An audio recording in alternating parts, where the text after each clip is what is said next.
ഇപ്പോൾ കിട്ടിയ ഒരു വാർത്തയിലേക്ക് പോവുകയാണ്.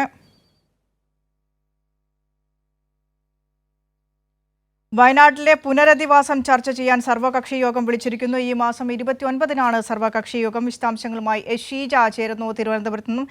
ഷീജ, മുഖ്യമന്ത്രി സർവകക്ഷി യോഗം വിളിച്ചിരിക്കുകയാണ്. ഈ മാസം 29-ന് ഓൺലൈനായി സർവകക്ഷി യോഗം. നമുക്കറിയാം, താൽക്കാലിക പുനരധിവാസം ആരംഭിച്ചു കഴിഞ്ഞു.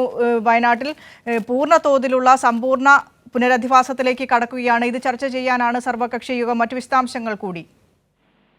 തീർച്ചയായും ഏതായാലും വയനാട് ദുരന്തത്തിന്റെ പശ്ചാത്തലത്തിൽ നേരത്തെ തന്നെ മുഖ്യമന്ത്രി ആദ്യഘട്ടത്തിൽ ദുരിതാശ്വാസ പ്രവർത്തനങ്ങളുമായി ബന്ധപ്പെട്ടും സർവകക്ഷി യോഗം വിളിച്ച് കാര്യങ്ങൾ ആ രീതിയിലാണ് മുന്നോട്ട് കൊണ്ടുപോയിരുന്നത്. ഇനിയിപ്പോൾ വയനാടിന് മുന്നിൽ നിലനിൽക്കുന്നത് പുനരധിവാസമാണ്. വിനിഷ സൂചിപ്പിച്ചതുപോലെ തന്നെ താൽക്കാലിക പുനരധിവാസ നടപടികളൊക്കെ ഇതിനകം തന്നെ സംസ്ഥാന സർക്കാർ ആരംഭിച്ചു കഴിഞ്ഞിട്ടുണ്ട്. എന്നാലും വയനാട് ഉരുൾപൊട്ടലിൽ ദുരിതബാധിതരായവരുടെ പുനരധിവാസം അത് പൂർണ്ണമായും ചർച്ച ചെയ്യുന്നതിന് വേണ്ടിയിട്ടാണ് ഇപ്പോൾ ഈ ഒരു സർവകക്ഷി യോഗം വിളിച്ചിരിക്കുന്നത്. 29-ാം തീയതി 4:30-ന് ഓൺലൈനായിട്ടായിരിക്കും ഈ ഒരു യോഗം ചേരുക. അതിൽ പ്രധാനമായും റവന്യൂ, ഭവന നിർമ്മാണം, വനം, വന്യജീവി, ജലവിഭവം, വൈദ്യുതി, ഗതാഗതം തുടങ്ങി വിവിധ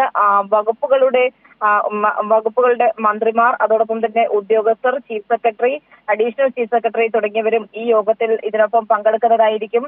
ഏറ്റവും പ്രധാനപ്പെട്ട വിഷയവും അത് തന്നെയാണ്. വയനാടിന്റെ പുനരധിവാസം അത് ഏത് രീതിയിൽ സാധ്യമാക്കണം എന്നുള്ള കാര്യം അതുമായി ബന്ധപ്പെട്ട് വിവിധ തലങ്ങളിൽ സംസ്ഥാന സർക്കാർ കൂടിയാലോചനകൾ നടത്തി മുന്നോട്ട് പോകുകയാണ്. ടൗൺഷിപ്പ് അടക്കമുള്ള കാര്യം പരിശോധിച്ചു വരുന്ന ഒരു സാഹചര്യം കൂടിയാണ്. ഇതിലൊരു തീരുമാനത്തിലേക്ക് എത്തുന്നതിന്റെ ഭാഗമായി കൂടിയാണ് ഈ ഒരു സർവകക്ഷി യോഗം ഇപ്പോൾ സർക്കാർ വിളിച്ചു ചേർത്തിരിക്കുന്നത്. വിനിഷ, ഷീജ, നേരത്തെ തന്നെ താൽക്കാലിക പുനരധിവാസം, അതായത് നിലവിൽ ക്യാമ്പുകളിൽ കഴിഞ്ഞിരുന്നവരെ താൽക്കാലികമായി വാടക വീടുകളിലേക്ക് മാറ്റുന്ന പ്രക്രിയ ഈ മാസം 30-നകം പൂർത്തിയാകുമെന്നായിരുന്നു പറഞ്ഞത്. പക്ഷേ കഴിഞ്ഞ ദിവസം ഇന്നലെ അത് പൂർത്തിയായി.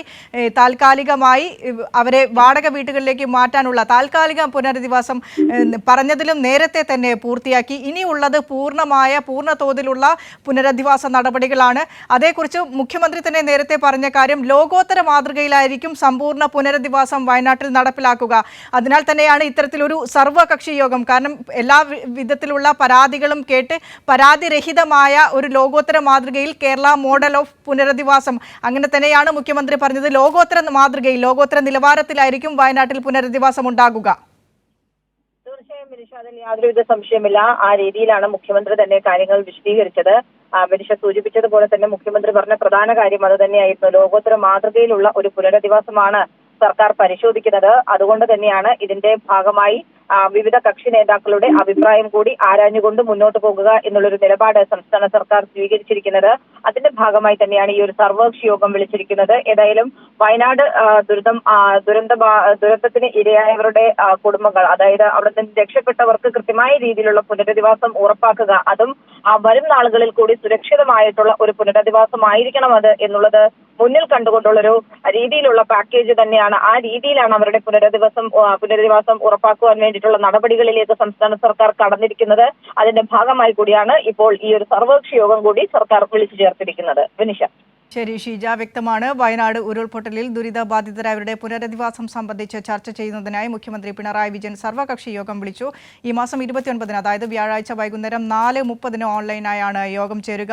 വിവിധ വകുപ്പുകളിലെ മന്ത്രിമാർ, ചീഫ് സെക്രട്ടറിമാർ ഒക്കെ ഈ പുനരധിവാസ സർവകക്ഷി യോഗത്തിൽ പങ്കെടുക്കും.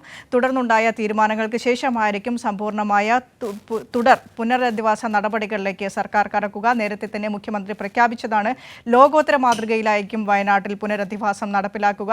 ഇതിന്റെ അടിസ്ഥാനത്തിലാണ് ഒരു സർവകക്ഷി യോഗം ഈ മാസം 29-ന് വ്യാഴാഴ്ച 4:30-ന് ഓൺലൈനായി ചേരാനിരിക്കുന്നത്.